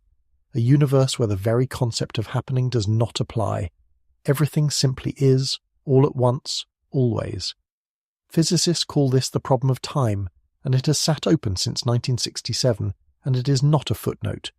It is the central obstacle standing between us and a unified theory of physics. General relativity needs time. It is built on time that bends and stretches and tells matter how to move. And quantum mechanics, applied to the whole universe, erases it, producing a description in which the word when has no meaning. Two frameworks, each confirmed to extraordinary precision, and they cannot agree on whether time even exists. There is more strangeness down here, and I will show you two last pieces of it quickly, because they hammer the same point home. There is an experiment called the Delayed Choice Quantum Eraser, first performed in 1999, in which a particle is detected and its data recorded, and then, later, a choice is made that determines whether that already recorded path shows one pattern or another. Nothing changes on the screen after the fact, and yet the past turns out to have held both possibilities at once, and the future selects which one was real. And there is the quantum switch, demonstrated in 2017, in which the order of two operations, whether A happens before B or B before A, is itself placed into a quantum blur, so that A comes before B and after B at the same time, and this produces a measurable result that no fixed order could ever produce. At the deepest level of physics, the sentence, A happened before B, does not have a definite truth until someone measures it. Before and after are not fixed properties of the world, they are questions with no settled answer until they are asked. I want to pause here and say something reassuring, because I know how much weight has been piling up step after step, and this is the part of the night where it would be easy to feel a little unmoored. None of this changes your morning. Your coffee will still cool, your calendar will still work. The strangeness we're describing lives at scales and in conditions so far removed from ordinary life that it never once disturbs your Tuesday. What is dissolving is not your day. It is only our story about what your day is ultimately made of. The world stays exactly as reliable as it has always been. It is only the foundation, the thing underneath the reliability that keeps turning out to be missing. And there is a strange comfort in that, if you let there be. The floor you actually walk on holds perfectly well. It is only the philosopher's floor, the ultimate one, the one nobody ever really needed in order to live, that is not there. But we're not quite finished descending because so far everything at this bottom level has been experiments and equations, particles on tables and conjectures on chalkboards, and you could, if you wanted, hold it all at arm's length and say, these are just clever models, strange little corners of the laboratory, and out there in the real universe, the universe of stars and rocks and light, time surely still behaves the way it always has. So let me take you out of the laboratory now, out into the larger structures in existence, and show you the places in the actual physical cosmos where time does not simply get strange. It stops, it ends, it runs out entirely. And one of those places is not at the far edge of the universe at all. It is at the centre of the very thing you have been circling silently your whole life long.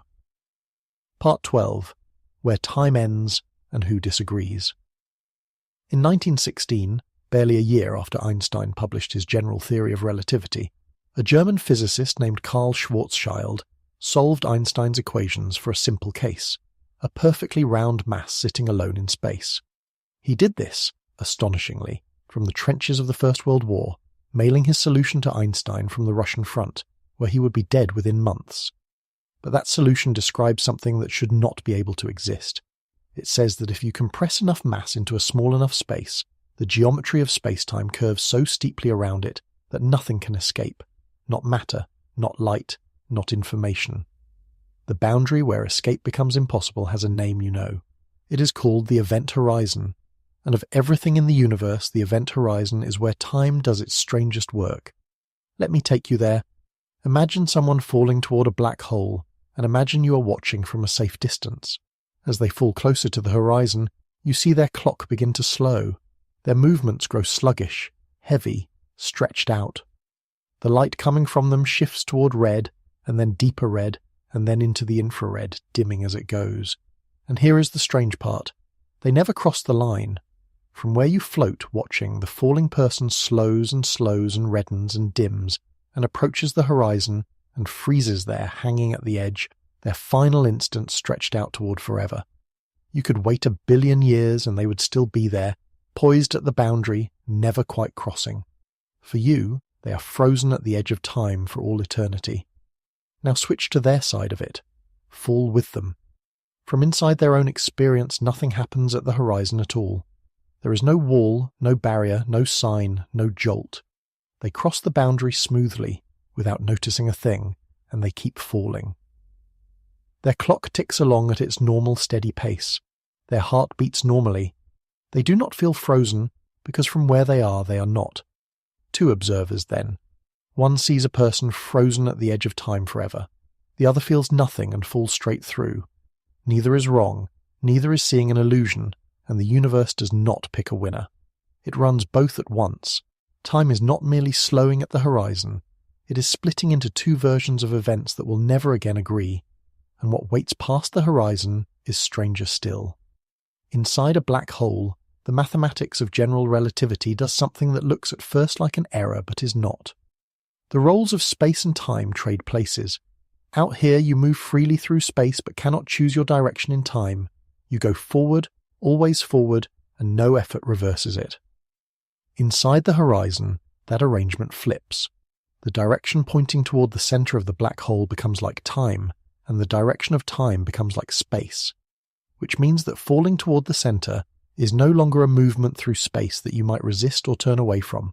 It becomes a movement through time, and just as you cannot stop moving forward into tomorrow out here, you cannot stop falling toward the center in there. Nothing is pulling you. There is no force dragging you down. You're simply moving through time, and the center is where time now leads. And in 1965, Roger Penrose proved that this journey has an end. His singularity theorem, the work that would earn him a share of the Nobel Prize in 2020, showed that under very general conditions, gravitational collapse leads inevitably to a singularity, a point where the curvature of space-time becomes infinite, where density becomes infinite, where every known law of physics asked what happens next returns the answer, infinity, which in mathematics is simply another way of saying the equation has broken and no longer applies.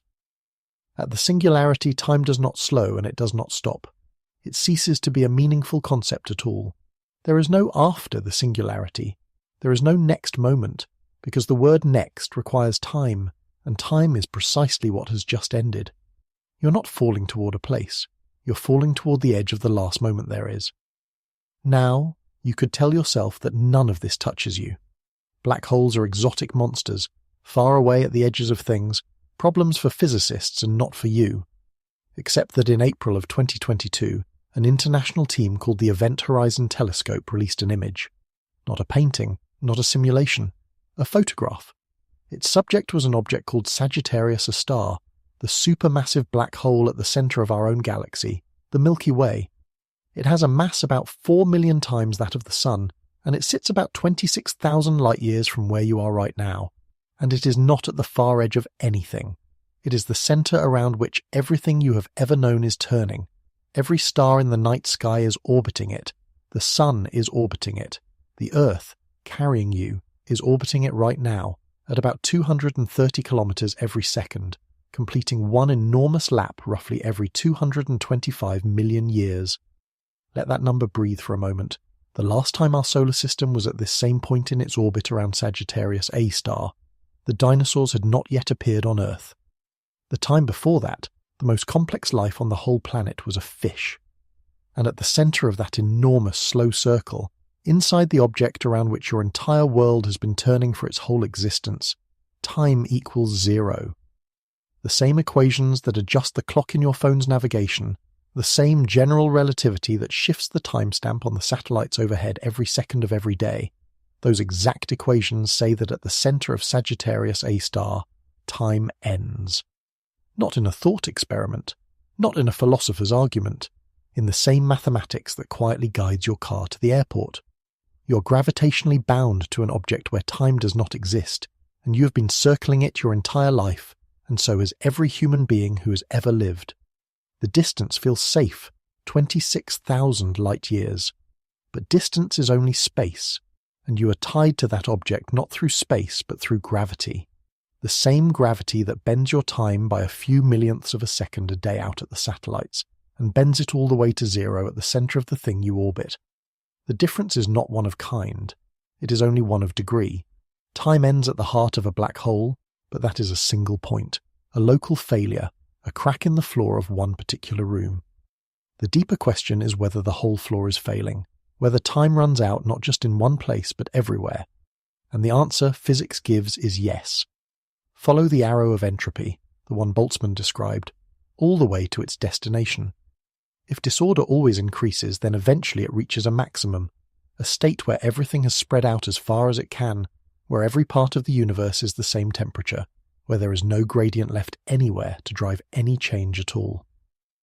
William Thomson, later Lord Kelvin, described this endpoint in 1852 and gave it a bleak and beautiful name, the heat death of the universe. Not a bang or a collapse, but the opposite, the universe becoming so perfectly uniform that the word event loses its meaning, because nothing is different from anything else, and so nothing can happen. And in that state, time does not stop so much as it empties out. There is nothing left for it to carry. There is a scene at the far end of this that I want you to sit inside for a moment, because it is one of the loneliest and quietest things I know.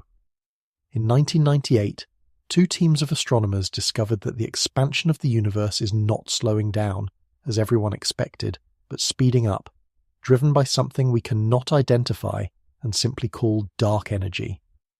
And that acceleration is pulling the galaxies apart faster and faster. Right now, the observable universe holds around 2 trillion galaxies, more galaxies than there are seconds in many human lifetimes, and you can point a telescope at them and see them. But in roughly 100 billion years, every galaxy beyond our own small local cluster will have been carried so far away so fast that its light will never reach us again.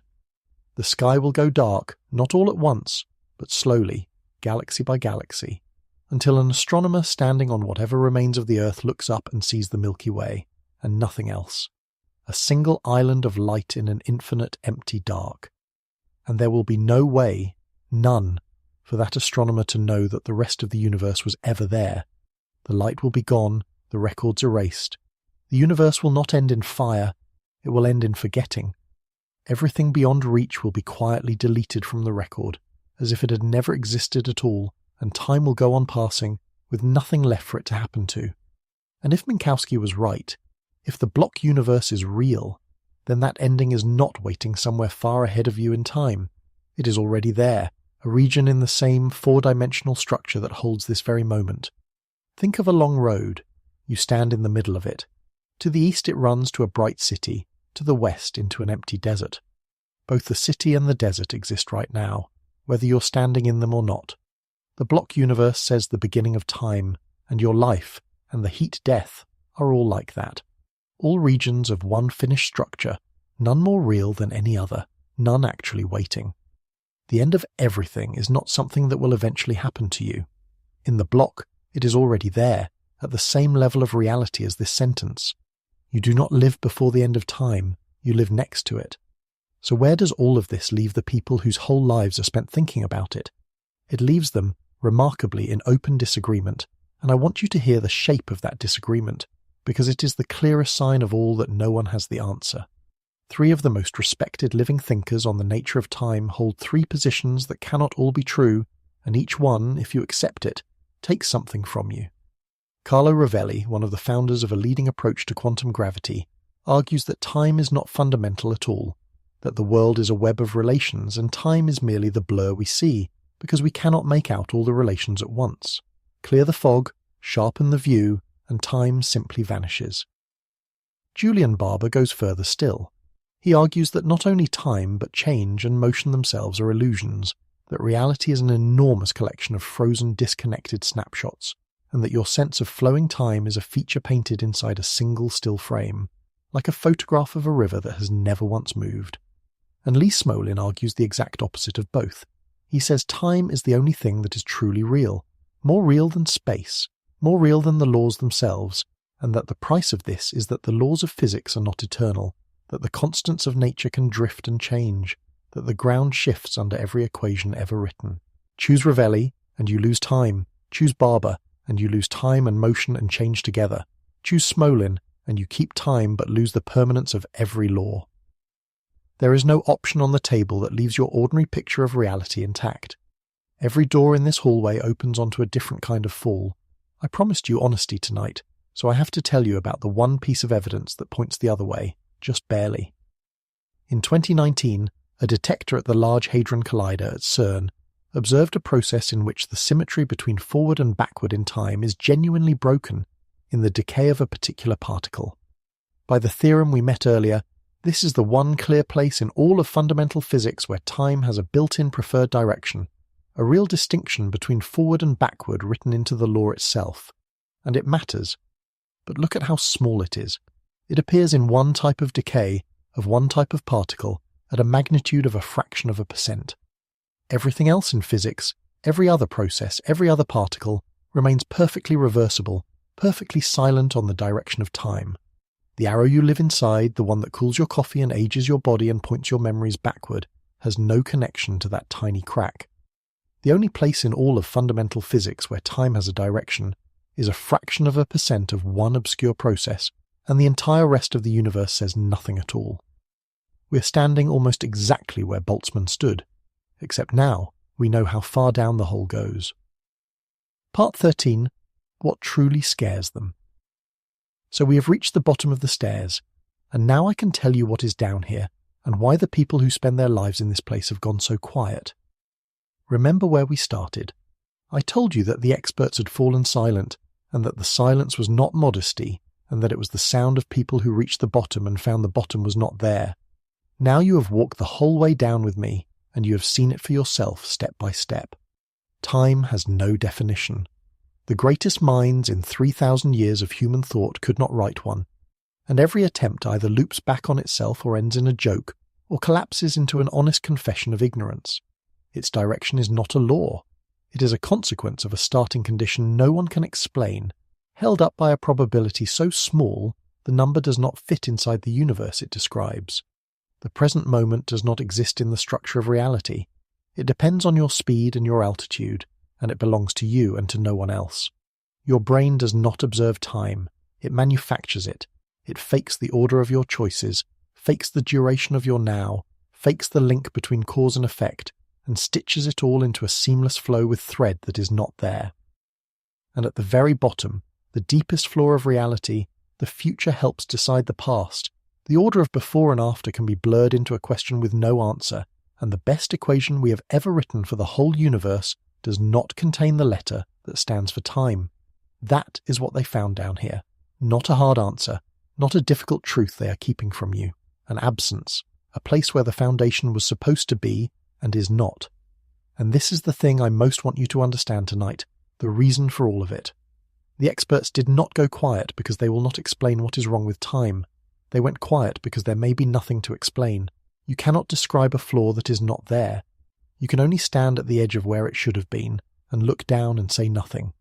An absence is harder to speak about than any fact because a fact at least gives your word something to hold on to. Down here, there is only air. So, yes, something is very wrong with time, but the wrongness is not a monster hiding in the equations. It is the discovery that underneath the most obvious thing in your life, the thing you are more sure of than gravity or light, there is no ground at all, and a species that finds that out, that pries up the last floorboard of its own existence and sees nothing underneath, has earned the right to be a little unsettled. That fear is allowed. It is even, in its way, a kind of honesty. Let it be there if it wants to be. But here is the part the physicists will not say, and I will say it for them, because I think you need to hear it before you close your eyes tonight. All of that is true, and none of it reaches you where you actually live. You are here, right now. Whatever now means, whatever here means, whatever the word you refers to in a universe where every moment may already exist, something in you is turning these sounds into meaning at this very instant. And that thing, whatever it is, does not require a definition of time in order to exist. It does not need the equation to contain the letter. It does not wait for physics to make up its mind. The question of what time is may never be answered. The floor may never be found. The cliff may have no bottom. And still, tonight, you are standing. You are breathing. You have things you want to do and places you still want to go and people you are hoping to become. None of that needs the mystery to be solved first. Not one bit of it waits on the physicists. So do not spend the time you have being afraid of what time is. That is the one thing I would ask of you.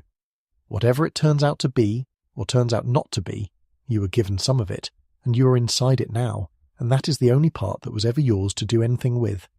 Chase the things you actually want. Build what matters to you.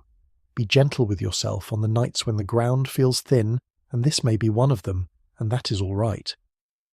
The people at the top of the field reached the bottom of the deepest question there is and found air, and they are still here too, still working, still turning the question over, still living their ordinary days between the equations. You can do the same. The floor was never really what was holding you up. You were. Think back, one last time, to the floor in your apartment, the one Newton trusted and Aristotle stood on and never looked beneath. We spent the whole night prying up that floorboard, and we found nothing solid underneath it. No beam, no foundation, only more air going down. And here is the quiet miracle that none of the equations can take from you. You are still standing. The house did not fall. Your morning will still come. Your coffee will still cool. The blue dot will still find you on the map. It turns out you never actually needed the philosopher's floor in order to live your life. You only needed to be here, and you are. Rest now. Let the question stay open. It has stayed open for 3,000 years, and it kept perfectly well without you solving it tonight. Close your eyes if they are heavy. Whatever time is, you are safely inside it, and there is nowhere you need to be but here. Thank you for coming all this way down the stairs with me, and thank you, truly, for being here.